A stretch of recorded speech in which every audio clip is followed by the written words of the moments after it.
இடி இல்லை மோடிக்கும் நான் பயப்பட மாட்டோம். தொடர்ந்து என்னோட குரல் கொடுத்து தான் இருக்கோம். என்ன பண்ணாங்க? மிரட்ட பார்த்தாங்க. மிரட்டி அடி பண்ணி வைக்கிறதுக்கு பயப்படுறதுக்கு அடிமை கட்சி கிடையாது திமுக. தப்பு பண்றவங்க தான் பயப்பட தேவை. நாங்க யாருக்கும் அடி பண்ணிக்கணும் தேவையில்லை, பயப்படவும் அவசியமும் கிடையாது. எதா இருந்தாலும் சட்டப்பூர்வமா சந்திப்போம்.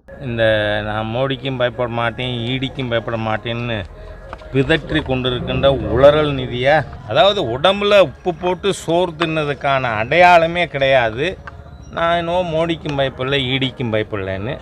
போதைப் பொருள் அதிகமாக சிந்தட்டிக் ட்ரக்கு, சர்க்காரே விற்கிற சாராயம் அது ஒரு பக்கம் இருக்குது. அந்த சாராயத்தில் குவார்ட்டருக்கு 10 ரூபாயாம், அது கணக்கு பண்ணி கரெக்டாக வாங்குறாங்கன்னு கேள்விப்பட்டேன். நான் ஃபுல்லாக இருந்தால் 40ன்னு. அந்த மாதிரி ஒரு போதையிலே இளைஞர்கள் அழிக்கப்பட்டு வருகின்ற ஒரு ஆட்சியாக இந்த அரசாங்கம் இருந்து கொண்டு இருக்கு. ஏனென்றால் சங்கரங்கோவிலில் போதை ஒழிப்பு மாநாட்டில் பேசும்பொழுது மேதகு ஆளுநருடைய கேள்விக்கு இன்னி வரைக்கும் நான் மோடிக்கும் பயப்பட மாட்டேன், ஈடிக்கும் பயப்பட மாட்டேன்னு பிதற்றி கொண்டிருக்கின்ற உளறல் நிதியை அங்கேருந்து பதில் வரல.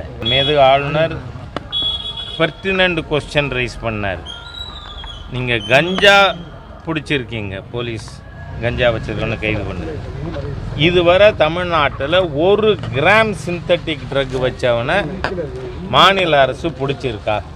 ஆகவே தமிழ்நாடு போலீஸு பயங்கரவாதிகளையும் கைது செய்யறதில்லை. இந்த சிந்தட்டிக் ட்ரக் வச்சிருக்கிறவன் மெத்தோபெட்டமின் மாதிரி அது 1 கிராம் கூட இது வரைக்கும் இது கைப்பற்றப்படவில்லை.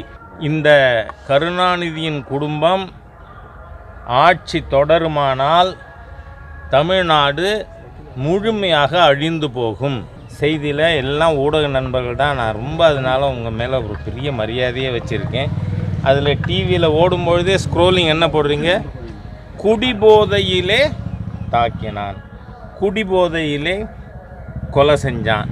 ஆகவே இன்றைக்கி குடியிலே கெட்டு கொண்டிருக்கின்ற ஒரு அரசாங்கத்துக்கு துணை முதல்வராக இருக்கிற நபர் வெக்கங்கெட்டு போய், அதாவது உடம்புல உப்பு போட்டு சோறு தின்னதுக்கான அடையாளமே கிடையாது. நான் இன்னும் மோடிக்கும் பயப்படல, ஈடிக்கும் பயப்படலன்னு